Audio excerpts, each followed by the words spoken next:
여러분, 오늘은 제가요, 이 에베소서 1장에 대해서 좀 말씀을 드리려고 준비했습니다.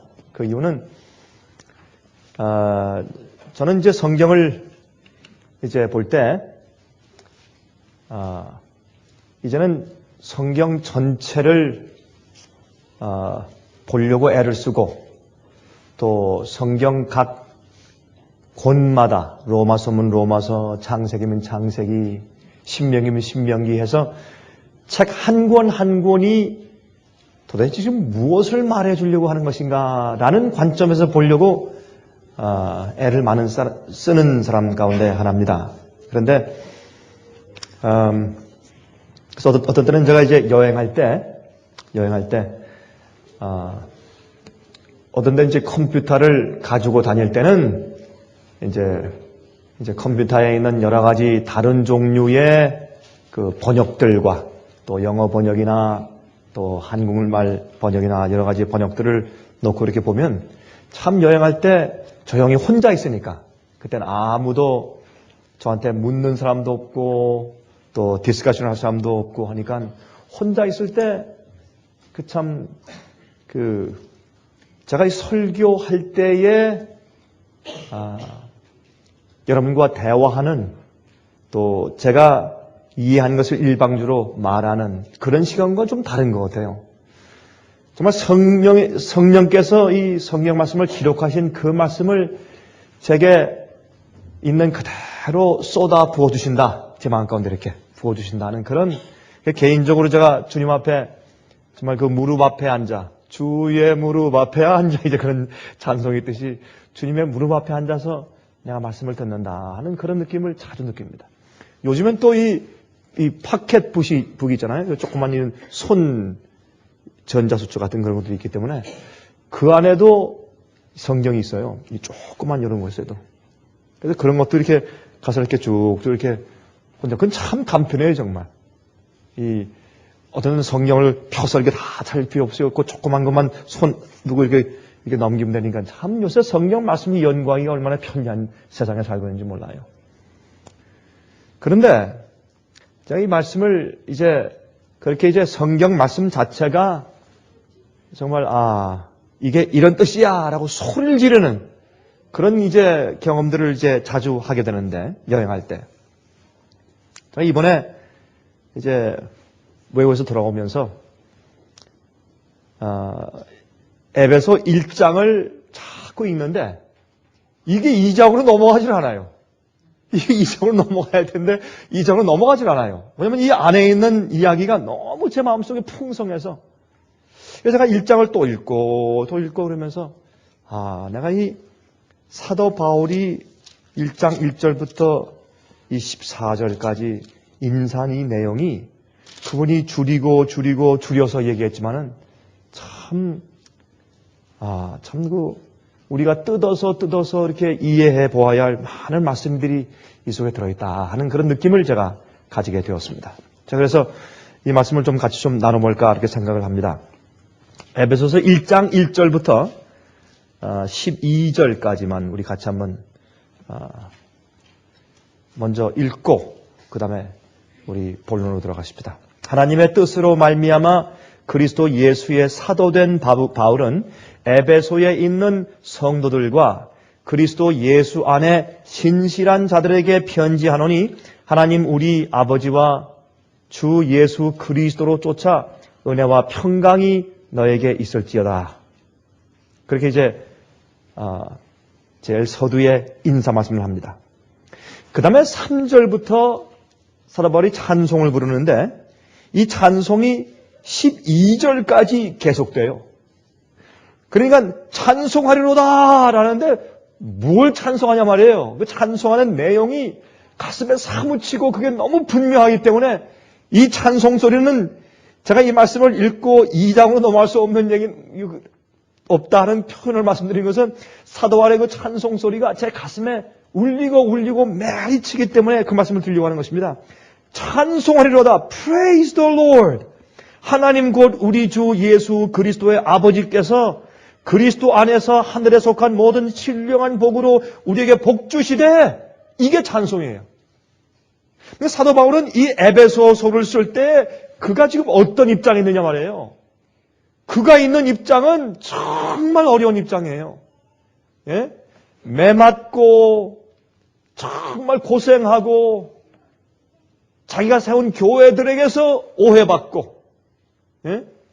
마귀가 교회를 치고 괴롭히는 것을 보고, 지금 자기 앞에는 인간적으로 볼 때 깜깜하고 소망이 없고 그런 입장에 있는 사람인데, 근데 이분이 찬송하리로다라고 해서 자기가 지금 살고 있는 인생 여정기에서 눈을 돌려서 하나님을 향해서 보는데, 하나님께서 내게 베푸신 은혜가 얼마나 크냐 말이에요. 그걸 지금 보는 것이에요. 근데 그게 현재 여러분과 제가 살고 있는 우리의 삶에서 우리가 보지 못하는 것을 이분이 보고 있는 것이에요.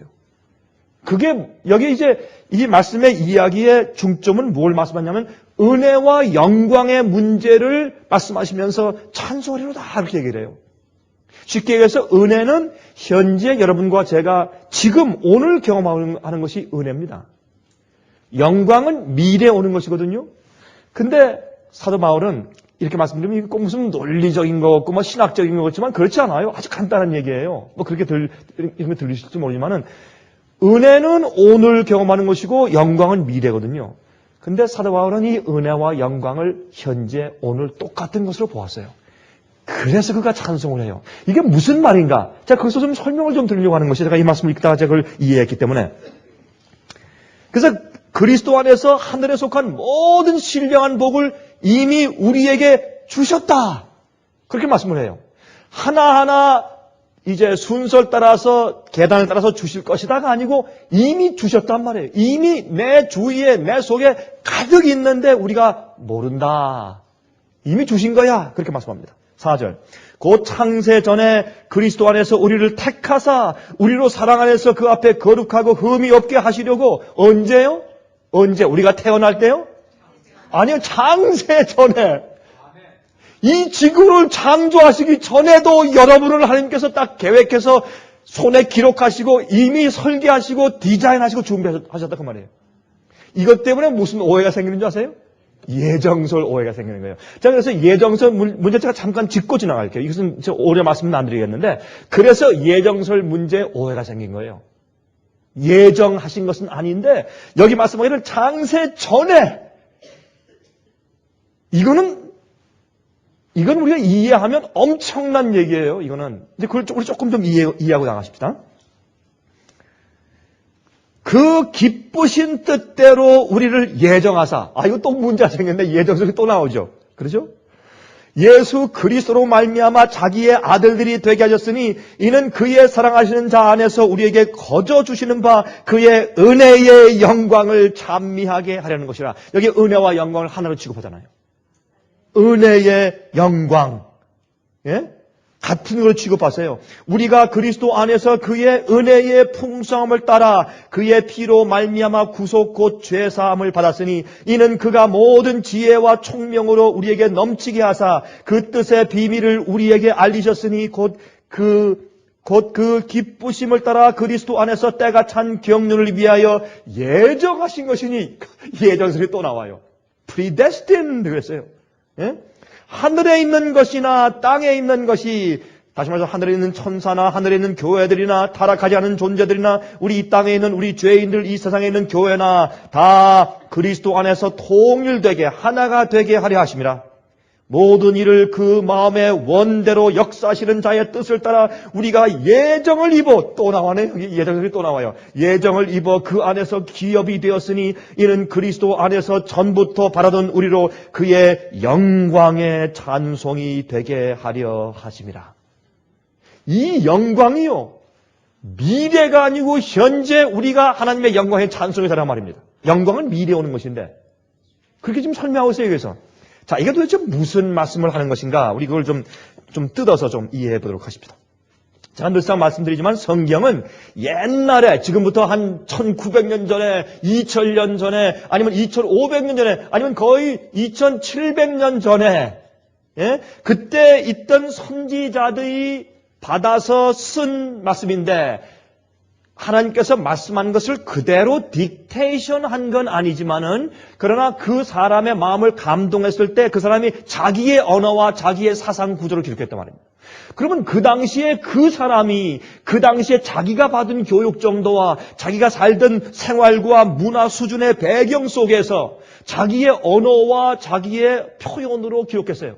그것을 우리가 그 사람이 왜 그렇게 말했으며 어떤 배경에서 왜 그런 일을 했는지를 우리가 뜯어서 살펴보아야 합니다. 그것이 성경 연구예요. 자, 그래서 우리 이 말씀을 이 중요한 얘기를 1절부터 12절까지 연구하면서 두 가지를 좀 우리 이해해야 할 텐데, 첫 번째는 예정에 대한 문제이고 두 번째는 은혜와 영광에 대한 관계에 대한 문제입니다. 제가 첫 번째 문제는 잠깐 언급하고 지나가고 두 번째 문제를 우리가 주로 말씀하겠습니다. 먼저 예정설에 대해서 간단하게 짚어보고 지나가야 합니다. 여러분, 성경에 하나님께서 우리를 예정하사 우리가 예정을 입어 심지어 나를 모태부터 택정하사 그런 말씀이 많이 있어요. 특별히 바울이 그런 표현을 많이 합니다. 그게 무슨 뜻인가? 바울이 그렇게 표현한 데는 의미가 있어요.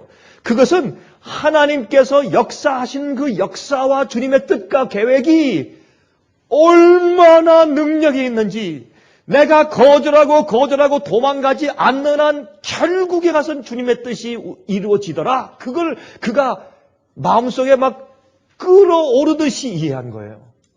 내가 어떤 때는 내가 주의 뜻을 거절하고 어떤 때는 도망을 갔어도 그러나 결국 내가 주님 앞에 마음을 묻고 바치려는 마음의 근본 생각이 있는 한 결국은 내 생에서 아니면 주님의 교회 안에서 아니면 어떤 나라에서 심지어 이 세상에서 하나님의 뜻은 결코 이루어지더라. 이것이 너무너무 가슴 속에 벅찼기 때문에 예정이라는 단어를 사용한 거예요. 그가. 하나님이 그렇게 정하셨기 때문에 그렇게 되는 것이야. 잔말 말어. 그렇게까지 말하고 싶은 거예요. 지금 이 사도 바울은. 물론 주님께서 미리 아신다는 헬라어 단어도 있고 예정했다. 말하지 마라. 이런 단어도 있어요. 그런데 사도 바울은 구태여 예정하셨어. 이런 단어를 사용하면서까지 그 말씀하시는 것은 하나님의 뜻이 이루어지는 거예요. 하늘에서 뜻이 이루어진 것처럼 우리 생에서도 그 뜻이 이루어진단 말이에요. 이게.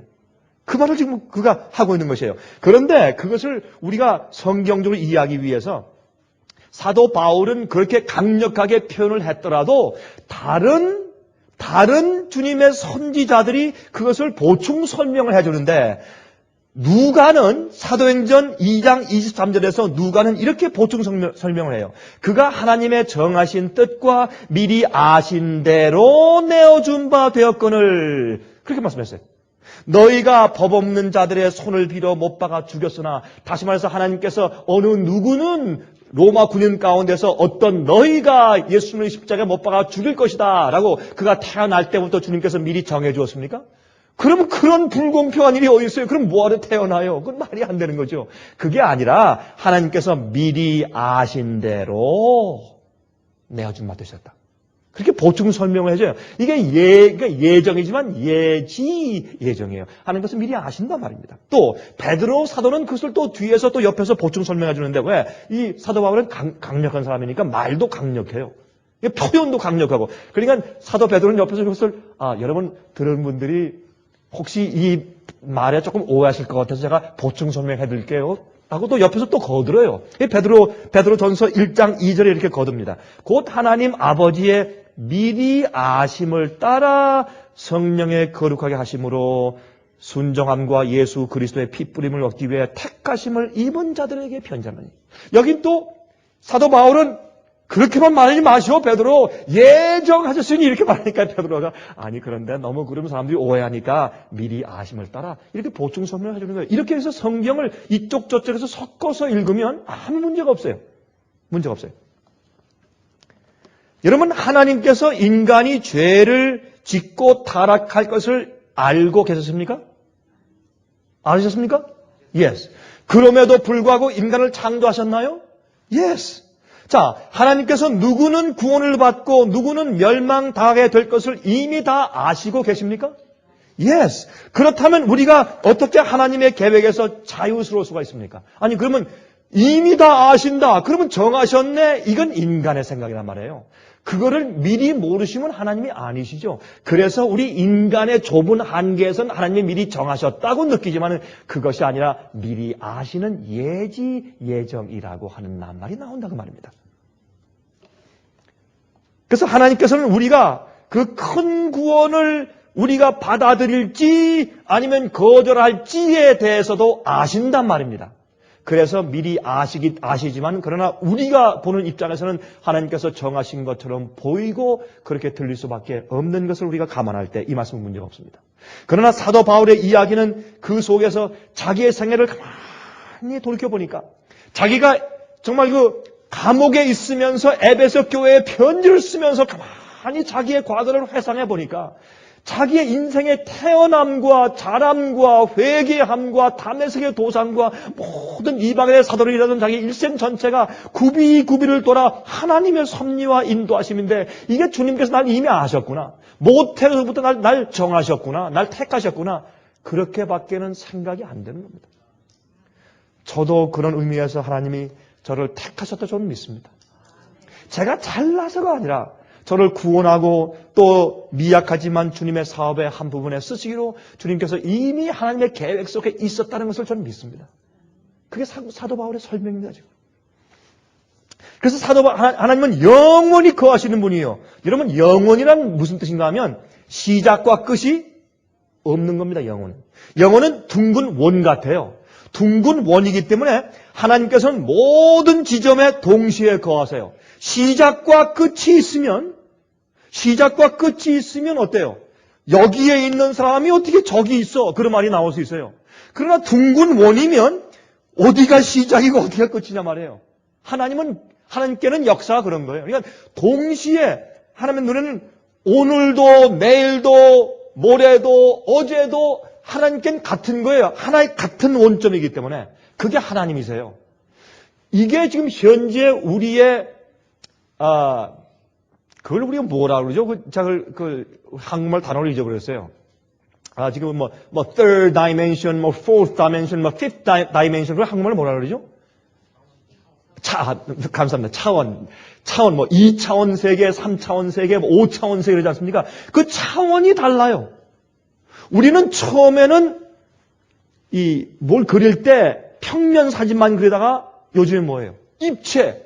요새는 입체도 아니고 어떤 입체 영화 볼 때는 안경을 쓰면 막 거기 있는 것들이 막 튀어나오죠. 그래서 막 몸을 피하게 되죠. 여러분 이 큰 화면 그런 거 뭔지 아시죠? 그 뭐라 그러죠, 그걸? 예?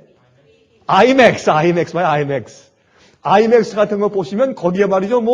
이렇게 막 튀어나오는 것들이 그냥 막 어떤 때 활을 쏘면 막 피하게 막 동물이 뛰어오면 막 피하게 되잖아요. 그러니까 이건 안경을 쓰기 전까지는 차원이 안 보이는 거예요. 하나님이 그런 거예요. 하나님이 그런 분이에요. 자, 그래서 영원을 얘기했는데 그 영원의 하나님께서는 이미 시작하기 전부터 이미 아시기 때문에 영원한 분이에요. 그래서 하나님께는, 잘 들으세요. 하나님께는 우리 인간의 역사 전체가 우리의 태어남과 죽음과 생애와 처음부터 지금까지 6천년 동안의 인간의 역사가 하나님께는 영원한 현재일 뿐이에요. 영원한 현재예요. 과거도 현재고 지금도 현재고 내일도 현재예요. 하나님께는. 그게 하나예요. 이것을 우리는 이해할 수가 없어요. 그러면 하나님께서는 그래서 시작과 끝과 모든 것을 미리 영원히 다 아세요. 그런데 이것을 마치 미리 정해 놓으신 것처럼 표현된 문장들이 있지만 그렇다면 하나님이 세상을 이처럼 사랑하사 독생자를 주셨으니 누구든지 저를 믿는 자마다 멸망치 않고 그 말씀이 맞질 않아요. 주님께서 미리 정해 놓으셨다면. 믿는 선택이 우리에게 있기 때문에. 그래서 영원하신 하나님이 당신을 믿고 따르는 자들을 영원히 책임지고 인도하신다라는 말의 강조지 주님이 미리 정해 놓았다라는 말의 강조가 아니란 말이에요. 이걸 보면 지금 예정하사 미리 정하사 이렇게 말씀하신 건 뭐냐면 이 뜻이 여기 나오는 이 얘기의 시작이 뭐예요? 찬송하리로다. 주님이 미리 다 아시고 이렇게 다 해 놓으셨구나 라는 말씀의 그 찬송이니까 그 영원하신 하나님이 당신을 믿고 따르는 자들을 영원히 책임지시고 인도하시면서 미리 다 주셨고 그렇게 행하신다 찬송하자 이 얘기 아니에요. 이 강조점은. 그런데 사람들은 이걸 어떻게 받느냐면 주님께서 미리 누군 지옥 가고 누군 천당 가게 미리 정해놓으셨다. 그렇게 해석을 하면 이건 말이 안 되는 얘기예요. 맞습니까? 그래서 우리가 이 말씀을 이 안에 있는 컨텐츠 내용 그대로 볼 때 우리 마음속에 있는 어떤 신학자 그렇다고 가르쳤다 그렇게 하지 말고 그런 것들을 내어버리고 여기 있는 액면 그대로 받아들일 때 그 선지자가 우리에게 설명하고자 하는 의도가 우리 마음가운데 순수하게 전달되는 것입니다. 자, 그럼 우리 이제 본론으로 가십니다. 자, 은혜와 영광. 은혜의 영광을 찬송하게 하기 위해서 우리를 택하시고 우리를 예정하시고 우리를 지금까지 이렇게 살게 하시는 것이다. 우리에게 진리를 주시고 구속하신 것이다. 그의 은혜의 풍성함을 따라 또 그의 영광의 찬송이 되게 하기 위해서 그런 말씀을 지금 하는 것입니다. 여러분, 은혜와 영광은 그 시점과 경험이 별개의 것입니다. 은혜는 지금 현재 우리가 경험하고 있는 것이고 영광은 미래에 올 것이고 은혜는 현재 하나님께서 나를 구속하시는 역사이고 영광은 앞으로 우리에게 주실 썩지 않을 몸을 주시고 하늘의 기업을 주시고 하나님의 빛나고 영광스러운 형상으로 변화하게 해주실 것에 대한 말씀이 영광이에요. 그리고 영광은 미래고 현재는 그 영광을 향해서 가는 동안에 주님께서 나를 구원하시는 하나님의 역사 그 자체를 은혜라고 성경을 말하는 것입니다. 그런데 에베소 1장 7절에 우리가 그리스도 안에서 그의 은혜의 풍성함을 따라 그의 피로 말미암아 구속 곧 죄사함을 받았으니 그러므로 하나님께서 우리를 구원하시고 죄를 용서해 주시고 내 생에서 나를 하나하나 주님께서 책임지시는 나를 도우시는 매일의 경험과 역사가 은혜다 그렇게 설명되어 있는데 그런데 하나님께서 우리 죄를 알게 해주실 때 우리가 어떤 일이 생기냐면 우리 마음 가운데 절망이 생겨요. 이거 어떻게 하면 좋으냐 세상에 이 죄를. 그래서 이 하나님께서 우리에게 은혜를 베푸시는데 어디서 출발하냐면 우리 죄를 알려주시는 데부터 출발해요. 넌 이런 자야. 내 죄가 이런 것이야. 거기서부터 은혜가 생기는데 왜? 그럼 우리가 절망하게 돼요. 왜요? 우리가 우리 죄를 지은 우리 죄를 우리가 감당할 수 없기 때문에. 여러분이 지은 죄에 대해서 여러분이 해결할 수 없고 감당할 수가 없잖아요. 그러니까 은혜가 필요한 거예요. 우리가 억장이 막힐 때 그때 우리 생명 자체가 완전히 부수어지고 있을 때 난 이제 죽었다. 여러분 그런 생각 우리 어릴 때 해보잖아요. 너 네 아빠한테 일러? 그것처럼 무서운 얘기가 없어요. 너 엄마 아빠한테 일러. 특별히 어른들이 우리한테 그렇게 협박할 때 전 그런 경험이 한 번 있어요. 어릴 때 말이죠. 어른들이 저한테 한번 핍박을 했어요. 너희 엄마 아빠한테 일러. 얼마나 저 무서운지 싹싹 빌었어요. 제발 가서 말하지 말아달라고. 싹싹 빌었어요. 제가 잘못하다 딱 아주 현장에서 걸렸거든요, 제가. 그것처럼 무서운 게 없어요. 우리가 그렇다고. 인간 성령께서 우리 마음 가운데 죄책감을 딱 넣어주시고 깨닫게 하실 때 아이고 난 죽었구나 이제. 그게 우리 자연스러운 우리 죄인의 우리의 반응이에요. 그때 그 시점에서 하나님의 은혜가 이제 필요한 거예요. 위로가 필요한데 그때 하나님께서 살아라. 계속 살아라. 내가 너의 죄를 대신 짊어졌다. 계속 살아도 좋다. 내가 이미 너에게 새로운 기회를 주었어. 이게 은혜예요. 그 은혜를 통해서 하나님의 영광을 믿는데 지금 사도 바울은 무슨 말을 하는 줄 아세요? Praise God! 나는 그 은혜만 받고 그렇게 한 줄만 아는데 알고 보니까 미래에 있는 영광이 이미 내 속에서 다 이루어졌더라. 안 보이는데 이미 나는 영광의 몸으로 다 변화되어 있고 썩지 않을 몸을 이미 내 속에 가지고 있고 다 하고 나는 이미 하늘에 가 있고 이미 하나님 보좌에 같이 앉아 있고 나는 멸류관 쓰고 있고 난 영원히 살고 있고 하늘의 교회와 내가 하나가 되어 있고 천사가 내 이웃이더라 이렇게 말하는 거예요 지금. 나는 지금 감옥 속에 있지. 여러 교인들아 좀 내 말 들어봐. 나 지금 감옥 속에 있지. 나 때문에 울지 마. 난 지금 하늘에 가 있는 사람이야. 이게 이해가 된 거예요 사도 바울이. 그래서 시작할 때 Praise God 하고 시작하는 거예요 그가. 근데 왜 우리는 이렇게 못하냐고요. 왜 우리는. 사도 바울이 말한 그게 왜 우리는 경험이 안 되냐 말이에요. 그래서 우리는 항상 이 땅에 있는 것을 보기 때문에 나는 아직도 땅에 있어요. 나는 아직도 죄인이에요. 물론 죄인이죠. 근데 심지어는 정죄받은 죄인이요. 라고까지 느끼게 된단 말이에요, 사람들이. 그거 아니거든요.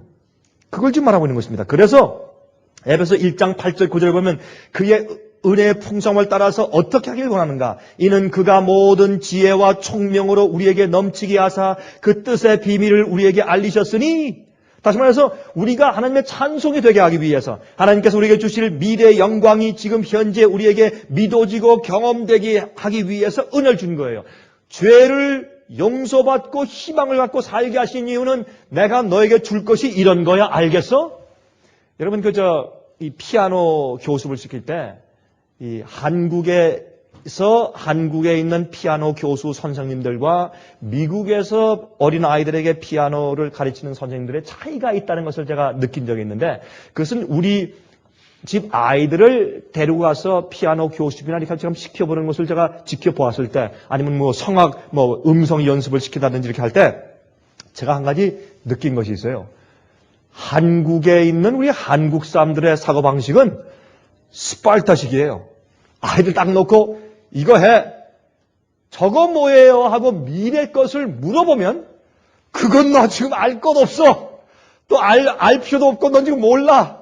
이것부터 시작해. 걸음마부터 시작해. 이것이 한국 사람들의 많은 사고방식인 것 같아요.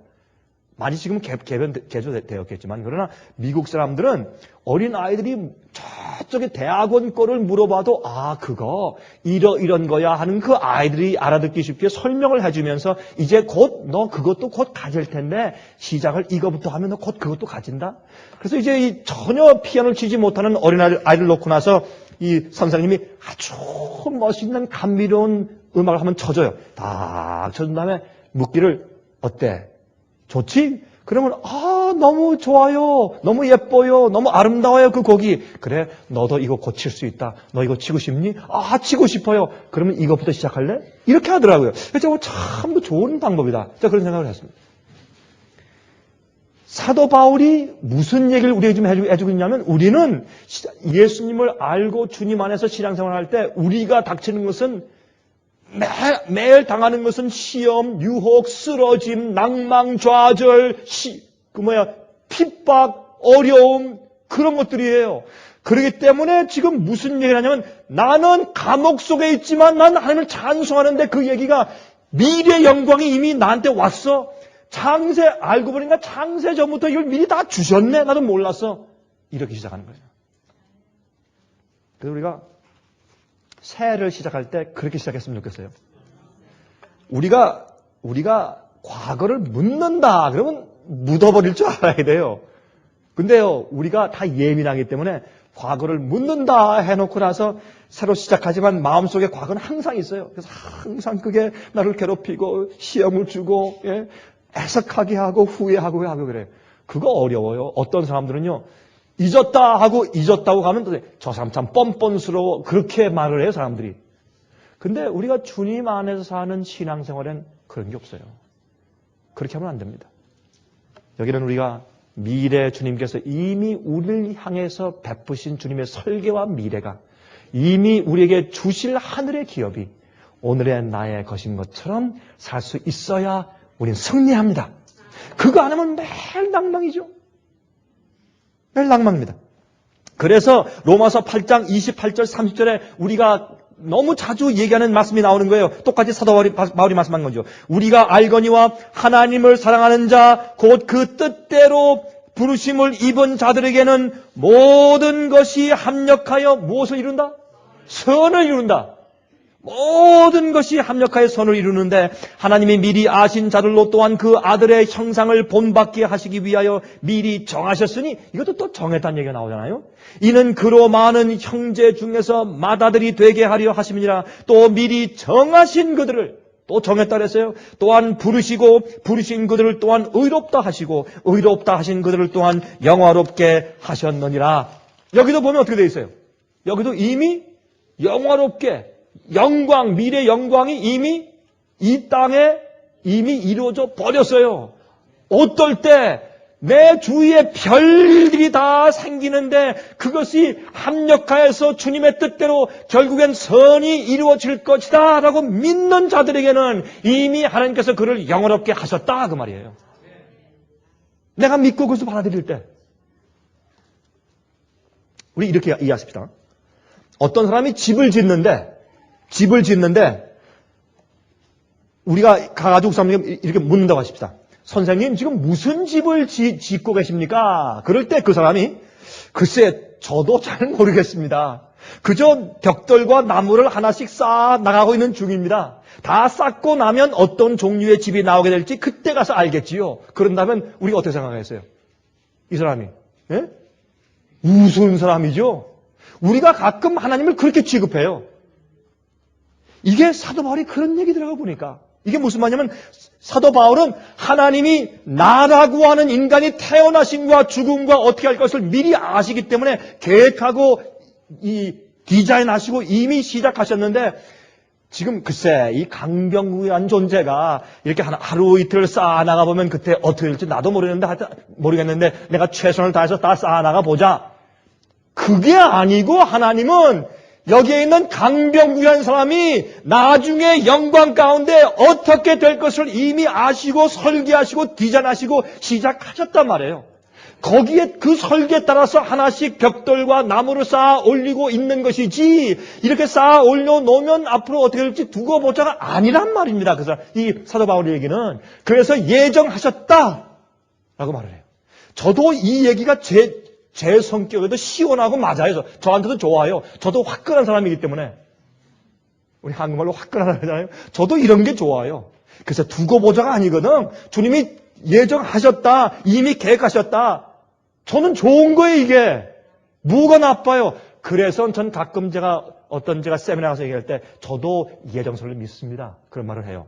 그런데 여러분이 이해하는 그런 예정설이 아니라 하나님의 뜻과 계획이 너무 강력해서 내가 주 앞에 주님의 뜻대로 살려는 마음이 있는 한 절대적으로 주님의 뜻이 내 생애 가운데 이루어지기 때문에 저는 그러한 뜻에서 예정을 믿습니다. 그렇게 제가 얘기를 하는 것이에요.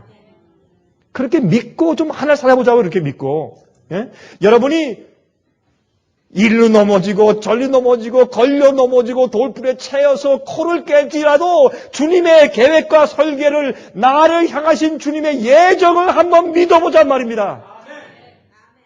이건 중요한 얘기예요. 이게 이걸 안 하기 때문에 이것도 서로의 주님께서 그 상대방을 향한 내 형제 자매 내 부모 내 자식을 향한 그걸 한번 믿어보자 말이에요. 그럴 때 우리에게 용기가 생기는 거예요. 그거 안 해보세요. 무슨 용기가 있나. 그래서 감옥 속에 있는 사도 바울도 이런 찬송하리로다라는 말을 쓸 수 있었던 거예요. 여러분, 하나님께서는 완전한 설계를 가지고 계시고 지구의 타락을 아셨고 아담의 자손들이 어떻게 고통당할 걸 아셨지만은 그들을 살게 하시고 기회를 주시기로 했단 말입니다. 왜? 그것이 우리에게 유익하기 때문에, 우주에게 전체에 유익하기 때문에, 그리고 하나님께서 이 세상을 계획하시고 창조하신 대로 많은 거룩한 사람들이 이 지구에 많이 영원히 살게 될 것을 보셨단 말이에요. 이 지구가 타락해서 이런 고통의 세월을 지나지만 지난 다음에 이 지구에 거룩한 하나님의 아들과 딸들이 많이 거하는 것을 하나님께서 보시고 설계하셨기 때문에 주님께서는 계획하신 것이에요. 알지만 창조의 목적이 이루어질 것을 예수님께서 보셨단 말이에요. 저도 저와 제 가족과 우리 모두에게 하나님의 영원한 뜻이 이루어질 것을 전 오늘 아침에 믿습니다. 주님의 뜻과 주님의 계획이 이루어질 것을 믿는 것은 제게 얼마나 큰 은혜가 되는지 모르는 것입니다. 마귀가 아무리 괴롭히고 멸망시키려고 계략을 꾸민다고 할지라도 괜찮습니다. 다른 사람들이 아무리 나를 괴롭히고 나를 거꾸로 뚫으려고 해도 괜찮습니다. 왜냐하면 하나님께서는 그것들로 합력하여 나를 구원하시는 선으로 바꾸실 것이기 때문에 괜찮습니다. 또 나를 위하여 결국은 그런 일들이 나를 승화시킬 것이기 때문에 괜찮고 그것이 우리를 위한 하나님의 영원한 계획인 것을 내가 믿기 때문에 그렇습니다. 그러나 불행이나 고난들이 오히려 우리를 하늘 본향으로 빨리 가게 만드는 일이 되게 하시는 것입니다. 우리는 항상 그래서 즐거울 수는 없지만은, 항상 행복할 수가 없지만은, 그럼에도 불구하고 현재 베푸시는 은혜로 미래의 영광도 지금 나의 것이 된 것처럼 생각하고 살 수 있는 것입니다. 어떤 때는요, 남편과 아내를 보면요, 여러분 한심하시죠? 그렇게 한심하게 생각을 하시잖아요? 그러니까 점점 관계가 소원되는 거예요. 자식을 볼 때 기가 막히시죠? 어떤 때는 아이고 이 녀석을 내가 뭐 때문에 낳았나 그런 생각 해본 적이 있어요? 아마 부모들은 그 아이가 자랄 때까지 한 번도 그런 생각을 안 해본 사람이 한 명도 없을 거예요. 내가 이 왼수를 어떻게 낳았지? 그런 생각들이 어떤 때 지나갈 때가 있어요. 그러나 거기에서 그쳐버리면요, 뭐가 안 되는 줄 아세요? 바울의 이 말씀이 이해가 안 되는 거예요. 그럼에도 불구하고 뭐가 하나님께서 이 자식을 위한 앞으로의 미래의 영광의 계획과 디자인이 주님의 뜻대로 이루어질 것이다. 이렇게 해야 되는 거예요. 그래야 그 자식에게 긍정적으로 은혜스럽게 그렇게 마음을 활짝 펴고 대할 수가 있죠. 이렇게 해보세요. 아이고 너는 아무리 해봐야 되나. 아이고 참 한심하다. 이렇게 보세요. 그러면 한심한 자가 돼요, 걔는. 그런데 여러분 이 얘기가 우스운 것 같아도 우리가요 꼭 우리 자신에게 그렇게 하고 살아요. 아이고 너는 작년도 똑같았고 재작년도 똑같았고 그러니 뭐 올해도 똑같을 거야. 그렇게 해보세요. 되나? 안 되는 거예요, 이게. 소망이 없는 거예요.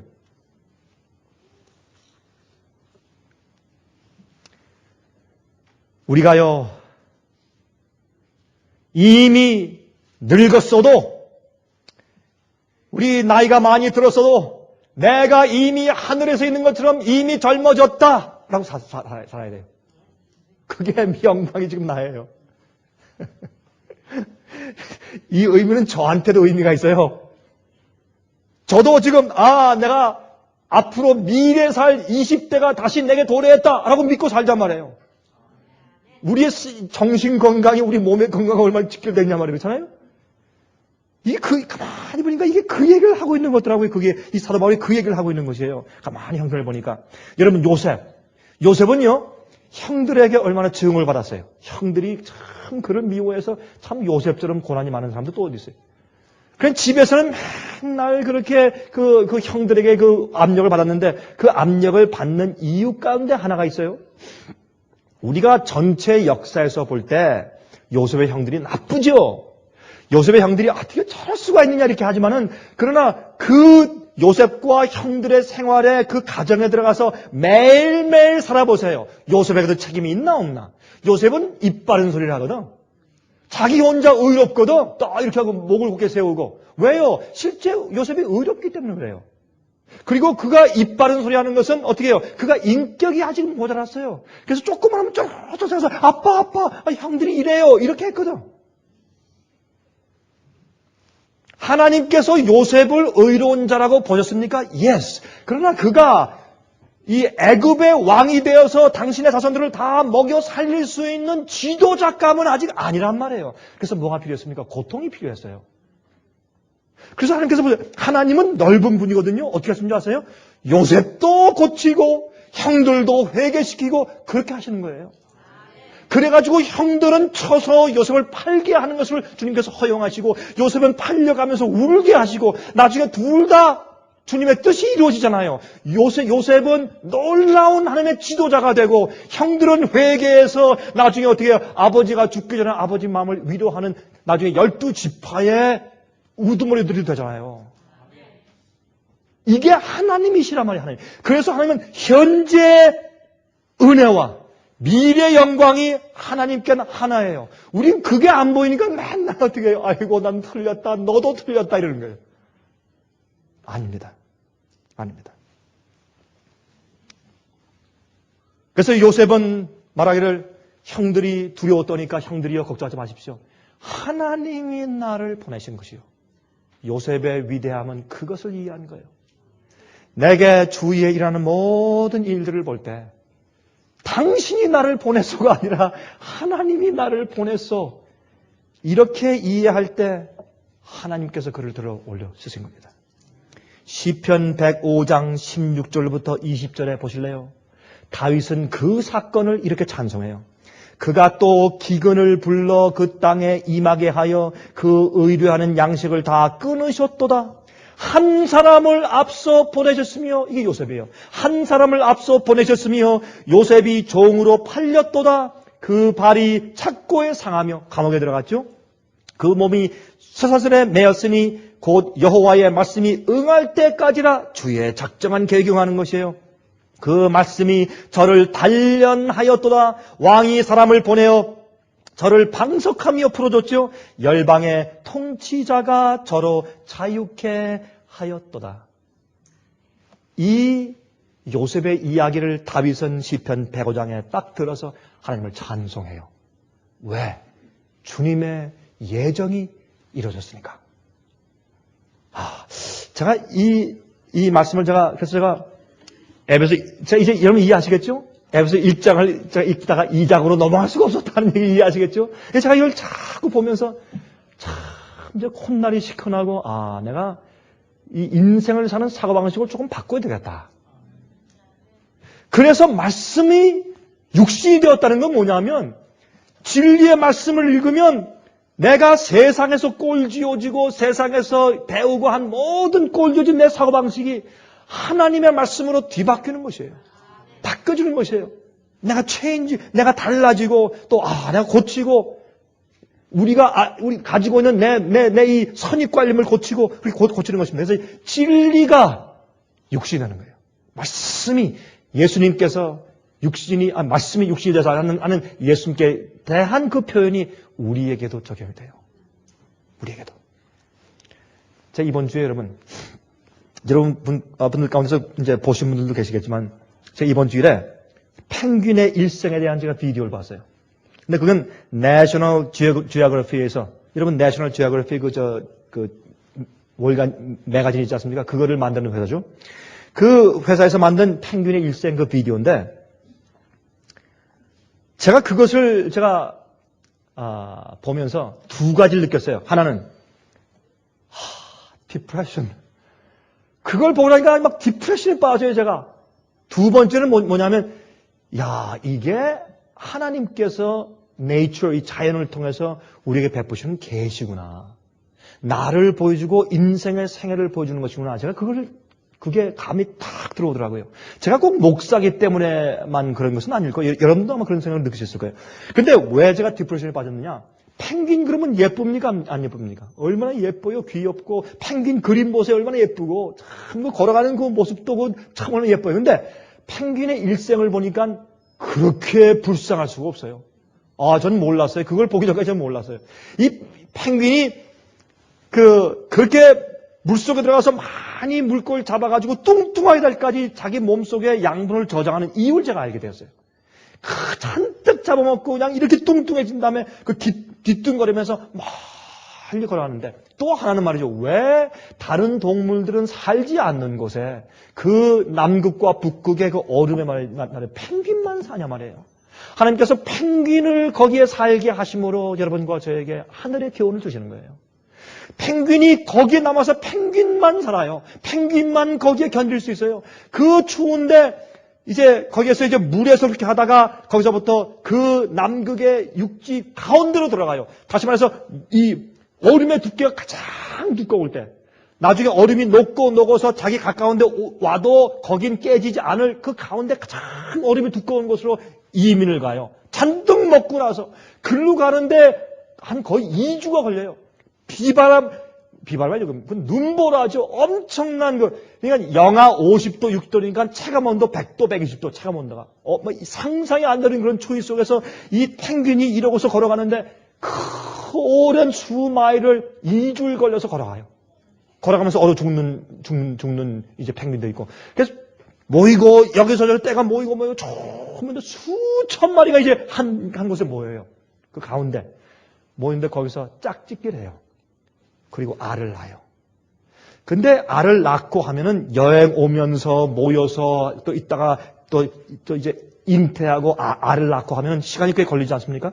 그러면 이게 먹었던 음식의 양분이 다 없어져요. 그럼 또 약간 좀 홀쭉해져요. 그러면은 이제 이 알을 낳은 암컷이 수컷에게 그 알을 주어요. 그럼 수컷이 품는 연습을 해요.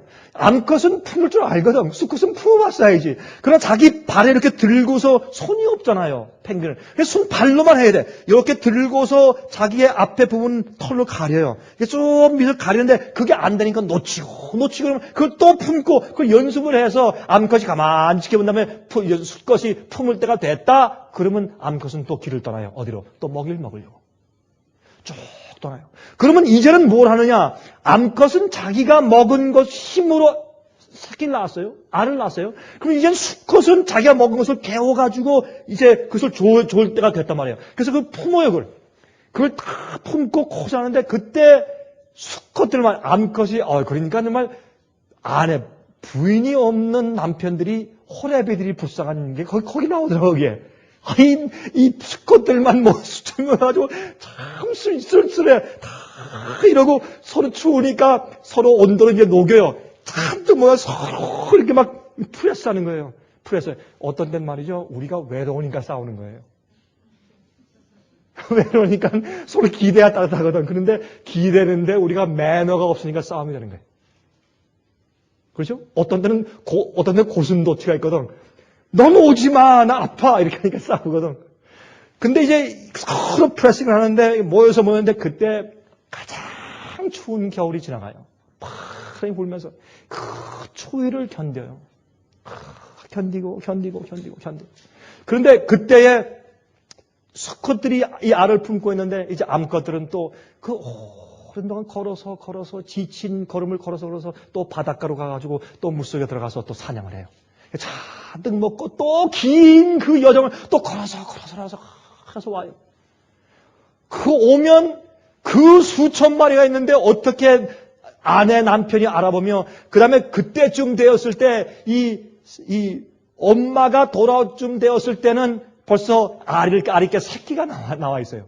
근데 이 엄마가 와서 아니면 어떤 때는 또 서로 바꿔요. 새끼가 깨어날 때쯤 되면 또 어떤 때는 또 수컷이 또 가요. 수컷이 또 가가지고 또 잡아먹고 또 와요. 그러면 어떤 때는 엄마가 돌아왔을 때 아니면 어떤 때는 아빠가 돌아왔을 때 알에서 깨어난 새끼를 어떻게 알아보냐 말이에요. 소리로. 참 기가 막힌 얘기더라고요. 소리로 알아보는데 우리가 볼 땐 이 펭귄들이 꼬르르르 하면서 똑같은 소리를 내는 것 같은데 그 파장이 다 달라요. 그러니까 엄마가 새끼의 울음소리를 알아듣고 남편의 울음소리를 알아들어서 그 많은 수천 마리 가운데서 자기의 것을 찾아가요. 만나요. 그리고 입을 벌리면 다른 새끼가 오면 절대로 안 줘요. 탁 쳐내버리고 자기 새끼한테만 입을 벌려서 개워내는데 이거는 펭귄은 젖이 없기 때문에 펭귄은 젖이 있으면 추워서 안 되죠. 전부 다 이 두터운 털로 이제 다 붙어버리니까. 개워내는데 밀크처럼 하얀 종류로 위에서 변해 있어요. 그걸 개워내서 새끼에게 먹여요. 제가 그걸 가만히 보면서 제가 뭘 봤냐면 첫 번째는 너무 불쌍하다.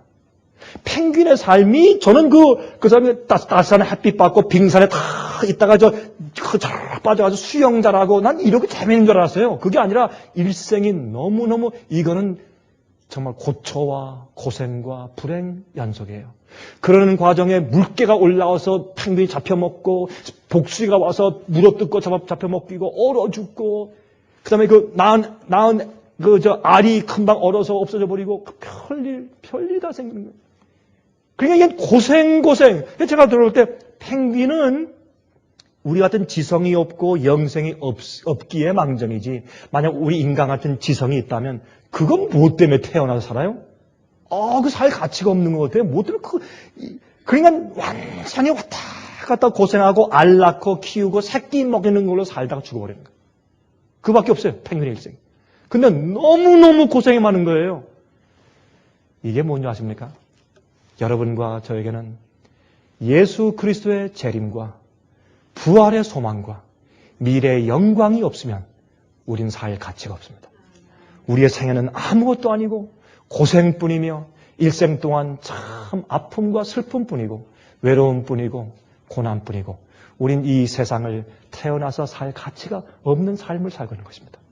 그러므로 유일한 것은 우리가 이 세상에 살면서 진리를 발견하고 하나님을 더듬어 찾고서 영광의 주님께서 미리 정하시고 만들어 놓으신 영광을 미리 내가 땡겨서 내 것으로 삼는 그것밖에는 우리에게 소망이 없는 것입니다.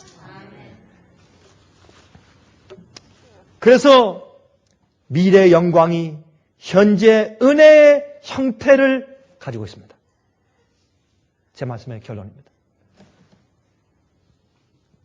미래의 영광이 딱 가장을 하고 우리 속에 들어와 있는데 현재 은혜라고 하는 형태를 취하고서 은혜라는 그 형태의 은혜라는 그런 오두막집으로 가장에 들어와서 우리 마음 가운데 딱 도사리고 있는데 우리가 가만히 보니까 그게 영광이란 말이에요.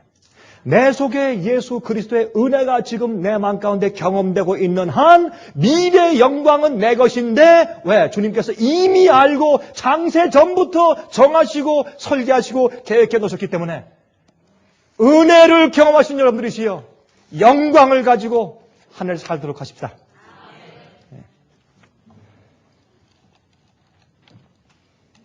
하늘에 계신 우리 아버지, 주의 말씀은 지금도 살아 움직이셔서 저희 육신 속에 말씀이 되게 하시니 참으로 감사합니다. 주여, 우리의 이 세상에서 붙은 소욕들과 이 세상에서 태어나고 배양된 것들로 살지 않게 하시고 말씀으로 살게 해 주시옵소서. 주여, 우리에게 오늘도 은혜를 베푸시고 구속하시고 사하시는 하나님의 은혜와 축복을 볼 때 주님의 계획과 영광이 이미 우리의 것이 되었습니다. 주여, 감사합니다. 우리가 새해를 살 때 주님 안에서 이 사실 잊지 않고 살게 해 주시옵소서. 예수 그리스도의 귀하신 이름을 의지해서 간절하게 기도합니다. 아멘. 은혜 많이 받으셨습니까? 지금까지 들으신 이 생예빛 예배 설교는 간절한 마음으로 진리를 찾는 분들과 정직한 양심으로 말씀을 받아들이고 언제나 진실이 무엇인지를 생각하는 그리스도인들을 위한 말씀입니다. 주변 가족들이나 친지들 중에 말씀을 사모하고 순결한 신앙을 갖기 소원하는 분들이 계시면 생예빛 예배 설교 테이프를 소개해 주시기 바랍니다. 매주 원하시는 분들의 가정으로 직접 배달되는 생예빛 예배 설교는 개인의 신앙 부흥이나 소규모 그룹 예배를 위하여 비디오와 오디오 테이프, DVD, CD로 제작되었습니다.